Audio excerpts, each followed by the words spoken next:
안녕하십니까? 역사에 숨겨진 이야기와 그 안에 담긴 깊은 지혜를 탐구하는 시간입니다.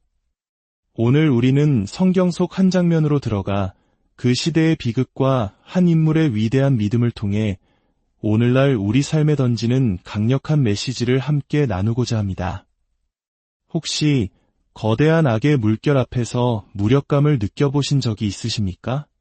혹은 옳은 일을 해야 한다는 것을 알면서도 침묵하고 방관할 수밖에 없었던 순간은 없으셨나요? 오늘의 이야기는 바로 그 지점에서 시작됩니다.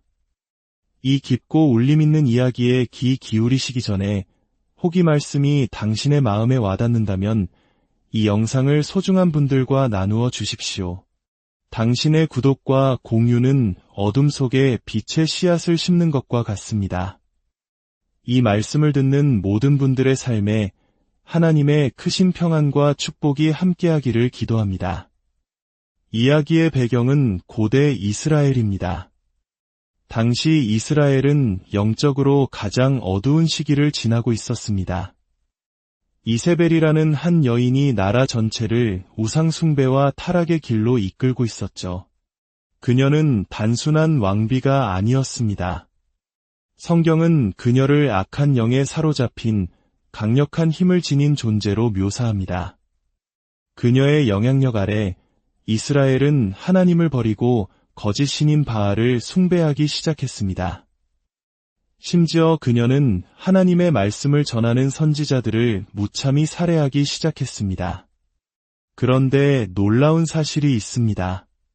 바로 그 시대에 이스라엘에는 무려 7,000명에 달하는 하나님의 선지자들이 숨어 있었다는 것입니다. 7,000명. 한두 명도 아니고 수백 명도 아닌 7,000명의 선지자들입니다. 그들은 하나님께 무릎 꿇기를 거부하지 않았던 믿음을 지킨 사람들이었습니다. 하지만 역사는 그들의 침묵을 기록합니다. 이세벨이라는 단 한 명의 여인이 나라 전체를 파멸로 이끌고 있을 때 7,000명의 선지자들은 아무것도 하지 않았습니다. 그들은 두려움 속에 숨어 있었고 그들의 침묵은 악이 더욱 창궐하도록 내버려 두었습니다. 결국 엘리야라는 단 한 명의 선지자가 이 모든 어둠에 맞서 홀로 외로운 싸움을 벌여야만 했습니다. 저는 오늘 이 7,000명의 선지자들의 모습에서 어쩌면 오늘날을 살아가는 우리들의 모습을 발견하게 됩니다. 우리는 믿음을 가졌다고 말하지만 세상의 문제 앞에서, 내 삶의 어려움 앞에서 얼마나 자주 무기력하게 주저앉고 마는지요. 성경은 이 7,000명의 선지자들이 얼마나 나약했는지를 보여주는 또 다른 장면을 기록합니다. 엘리야의 뒤를 이은 엘리사 선지자 시대에 이 선지자의 제자들이 엘리사에게 찾아와 이렇게 말합니다. 우리가 사는 곳이 너무 좁으니 함께 요단강으로 가서 나무를 베어 우리가 거처할 곳을 만듭시다.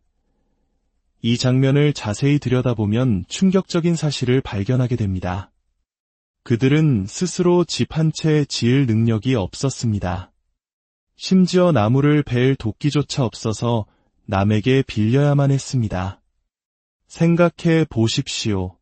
하나님의 사람들이, 그분의 능력을 힘입어야 할 이들이 생존에 필요한 가장 기본적인 도구조차 소유하지 못할 만큼 가난하고 무력했던 것입니다. 더 놀라운 것은 그들은 단순히 나무를 베기 위해 이대한 선지자인 엘리사에게 함께 가주시옵소서라고 간청했다는 사실입니다. 이는 마치 오늘날 우리가 위대한 신학자나 목사님께 목사님, 저희 집 이사하는데 짐 좀 같이 날라주세요 라고 부탁하는 것과 같습니다. 그들의 영적인 무기력함이 삶의 무능력으로 그대로 이어진 것입니다. 이 모습은 전쟁 후 모든 것이 폐허가 되었던 시절 우리 할아버지, 할머니 세대가 겪었던 막막함을 떠올리게 합니다. 하지만 우리는 기억해야 합니다. 우리 민족은 그 폐허 속에서 좌절하고만 있지 않았습니다. 우리도 한번 잘 살아보세라는 열망과 기도로 맨주먹으로 일어서 세계가 놀라는 발전을 이루었습니다. 하물며 하나님의 능력을 믿는 우리가 어찌 세상의 가난과 혼란 앞에 무릎 꿇고만 있어야 하겠습니까? 다시 성경으로 돌아가 보겠습니다. 이세벨에게는 바알을 섬기는 선지자 450명이 있었습니다. 고작 450명입니다. 그런데 이 450명이 7,000명이나 되는 하나님의 선지자들을 공포에 떨게 만들었습니다.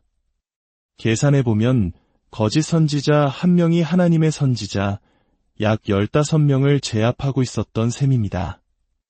이것이 말이 됩니까? 저는 거부합니다. 우리 삶을 올가매는 가난의 영을 거부합니다. 우리를 혼란스럽게 만드는 어둠의 세력을 거부합니다. 여러분, 잠시 두 손을 들고 함께 외쳐주십시오. 나는 거부합니다. 당신의 목소리가 너무 약합니다. 자리에서 일어나 더 힘차게 외치십시오. 나는 거부합니다. 가난이 우리를 패배시키는 것을 거부합니다. 절망이 우리의 믿음을 꺾는 것을 거부합니다. 어떻게 단 한 명의 악한 영이 15명의 하나님의 사람들을 이길 수 있단 말입니까? 이것은 하나님의 뜻이 아닙니다. 바로 그때 단 한 사람이 일어섰습니다. 그의 이름은 엘리야입니다. 7,000명이 침묵할 때 그는 홀로 갈멜산에 올라가 외쳤습니다. 오늘 이 말씀을 듣는 모든 분들에게 엘리야의 영이 임하기를 간절히 축복합니다. 당신의 삶을 짓누르는 가난과 문제들을 이겨내기 위해서는 바로 엘리야의 영이 필요합니다. 엘리야의 영은 어떤 영입니까? 그것은 바로 불로 응답하시는 하나님을 믿는 영입니다. 그는 바알의 선지자 450명과 대결하며 이렇게 선포했습니다. 불로 응답하는 신, 그가 하나님이시니라. 그리고 그의 기도에 하늘에서 불이 내려와 재물을 태웠습니다. 왜 엘리야는 불을 구했을까요? 불은 단순히 심판의 상징이 아닙니다. 인류의 역사를 생각해 보십시오. 인간이 불을 발견했을 때 비로소 도구를 만들기 시작했습니다. 불로 금속을 녹여 쟁기와 칼과 망치를 만들었고 그 도구들을 통해 밭을 갈고 집을 짓고 문명을 발전시켰습니다. 불은 곧 능력이며 발전의 원동력이었습니다.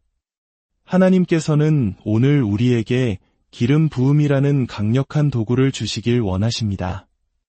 이 기름 부음은 당신을 부유하게 만들 것입니다. 이 기름 부음은 당신을 형통하게 할 것입니다. 이 기름 부음은 당신을 꼬리가 아닌 머리가 되게 할 것입니다. 여러분 중에 가난에 지긋지긋하신 분이 얼마나 계십니까? 그저 무기력하게 앉아있는 삶에 진저리가 나시는 분은 얼마나 되십니까? 주님께서는 우리에게 일하라고 말씀하셨습니다. 저는 주님의 말씀에 순종하여 땅을 일구고 망고나무와 배나무를 심고 소를 키우며 땀 흘려 일했습니다. 그리고 놀라운 일이 일어났습니다. 하나님께서는 프랑스에서 온 한 사람을 보내시어 제가 수확한 모든 망고를 사게 하셨습니다. 할렐루야! 우리가 가진 평화와 안전, 그리고 이 좋은 기후 속에서 우리가 가난해야 할 이유가 무엇입니까? 누군가는 땅에 믿음의 씨앗을 심어야 합니다. 여러분, 오늘 여러분이 드리는 헌금과 기도는 바로 그 씨앗입니다. 여러분이 심는 믿음의 씨앗 위에 하나님께서는 1000배의 축복으로 갚아주실 것을 믿습니다. 우리는 결코 가난을 위해 창조되지 않았습니다. 우리는 죽기 위해 태어난 존재가 아닙니다.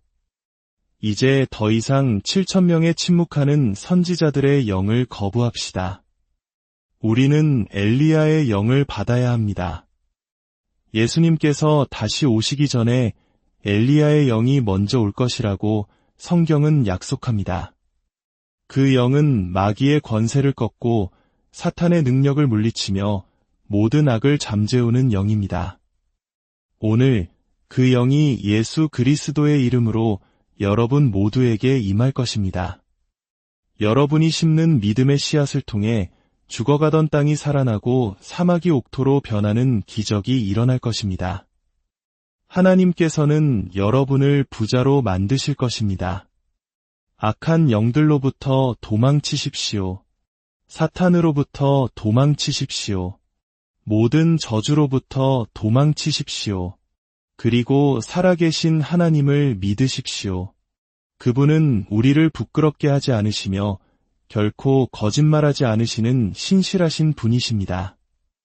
당신 가정의 모든 가난이 오늘 이 시간부로 끊어지기를 예수님의 이름으로 선포합니다. 주님께서 당신을 꼬리가 아닌 머리로 세우실 것입니다. 여러분의 믿음의 씨앗을 통해 이 땅이 변화될 것입니다. 기억하십시오. 집을 지을 때는 반드시 기초가 있어야 합니다. 오늘 여러분의 헌신과 믿음이 여러분 가정의 새로운 부흥을 일으키는 견고한 기초가 될 것입니다. 주님께서 말씀하셨습니다. 내가 너를 머리로 삼겠다. 주님, 우리가 드리는 이 씨앗을 받으시고 우리 가정을 구원하여 주시옵소서. 우리 자녀들을 구원하여 주시옵소서. 우리에게 부요함을 주시고 생명을 주시며 장수하는 복을 허락하여 주시옵소서. 예수님의 이름으로 기도합니다. 아멘. 주님은 신실하십니다. 여러분이 믿음의 씨앗을 심을 때 하나님께서는 반드시 축복으로 갚아주십니다. 여러분은 이제 여러분의 가문에서 그 누구도 타보지 못했던 좋은 차를 몰게 될 것이며 상상하지 못했던 풍요를 누리게 될 것입니다. 오늘 이곳에서 일어난 하나님의 놀라운 역사가 지금 이 말씀을 듣고 있는 당신의 삶의 자리에서도 동일하게 일어나기를 축복합니다. 주님은 어제나 오늘이나 영원토록 동일하신 분이십니다. 우리 삶이 다시는 예전과 같지 않을 것입니다. 예수 그리스도께서 어제와 오늘 그리고 영원토록 동일하게 살아 역사하십니다. 그분이 당신을 모든 억압에서 자유롭게 하실 것입니다. 나사렛 예수 그리스도의 이름으로 선포합니다. 당신의 삶은 이제부터 달라질 것입니다.